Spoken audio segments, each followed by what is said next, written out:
Hi friends, இப்போ Pandya source பார்க்க போகிற பாண்டிய சோர்ஸில் நம்ம குமார் தம்பியை எடுத்தோடனே காமிக்கிறாங்க. குமார் தம்பி வண்டியில் வந்துட்டு இருக்க டக்குன்னு ஃபோன் வருதுப்பா. என்னப்பா மூஞ்சில் 3/4 கிலோ சந்தோஷம் குறைஞ்ச மாதிரி இருக்குது, தெரியலையே தம்பி திருந்துட்டாப்லையும். நம்புங்க, நம்பிக்கை தானே வாழ்க்கை அப்படிங்கிற மாதிரி ஆயிடுச்சுன்னா பார்த்துக்கோங்க.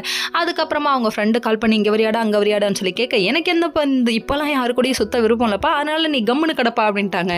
அந்த டைம் பார்த்து அரசு அந்த வேலை வந்துட்டு இருக்காங்களாமா. அதுக்கு அப்போ அந்த வேலை வந்துட்டு இருக்கும்போது அலைக்கா நான் வந்து போக வேணாமா, ஏமா இப்படி இருக்கு அப்படிங்கிற மாதிரி ஆயிடுச்சு. அதுக்கப்புறம் அரசின்னு இல்லைங்கிறாங்க. அரசியை பார்த்தோன்னே டே 2 நிமிஷம் அப்படியே கண்ணிமைக்காம பார்த்துக்கிறீங்களேடா, இதுக்கு பேர் தான் மலரும் நினைவுகளோ காதலோ இருக்கலாம், மனசில் ஒரு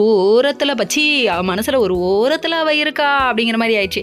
அதுக்கப்புறம் என்ன சொல்லிட்டாங்கன்னா, இரு அரசி ஒரு 2 நிமிஷம் பேசிக்கிறேன்னு சொல்லிட்டு கை தம்பி செக் போஸ்ட் மாதிரி நீட்டுறாராமா. நீட்டினதுக்கு அப்புறமா நீ என்னம்மா சொல்ல வர அப்படின்னு சொல்லி கேட்க, இல்லைம்மா என்னை மன்னிச்சுக்கோமா, நான் தெரியாமல் பண்ணிட்டேன், ஒரு பொண்ணோட வாழ்க்கையில் விளையாண்டுட்டேன், டே யார் கொடுத்த டைலாக்டா இப்படி அறியாமல் பேசுகிற அப்படின்னு பேசிகிட்டே இருக்க டைமில் டக்குன்னு சரவணன் என்றீங்க. உடனே அரசி அப்படின்னு ஒரு கத்து, டே இதுக்கேண்டா என்ன கத்துற, காட்டு எருமைக்கு பிறந்த காட்டு எருமை அப்படிங்கிற மாதிரி ஆயிடுச்சு ரியாக்ஷனு.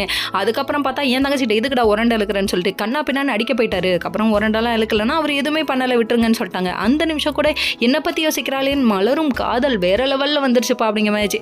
அதுக்கப்புறம் இவங்க தட்டி விட்டுட்டு வார்னிங் கொடுத்துட்டு வீட்டுக்கு போகிறாங்க. அங்கே போனால் ராஜு ஒரு பக்கம் அடிக்கிற அலப்பறம் தாங்கலங்க. கதிரை விழுந்து கவனிக்குது. என்ன விஷயம்னு சொல்லி கேட்டால், நீங்கள் என்ன நடந்தாலும் என்ன பண்ணாலும் தெரியாது, நான் இந்த டான்ஸ் போட்டியில் கலந்துக்குவேன், நான் தான் வின் பண்ணுவேன், இந்த பிடிவாதமாக இருக்கக்கூடாதுமா, இது ரொம்ப தப்புமா அப்படிங்கிற மாதிரி ஆச்சு. பாண்டியன் டீம் போய் உரண்டை இழுக்குதுன்னா பார்த்துக்கோங்க. பாண்டியன் ஒரு பக்கம் செந்தியில் உரண்டை இழுக்கு, அப்படி மாற்றி பண்ணிகிட்டே இருந்தால் என்ன அர்த்தம், யார் பெரியாலும்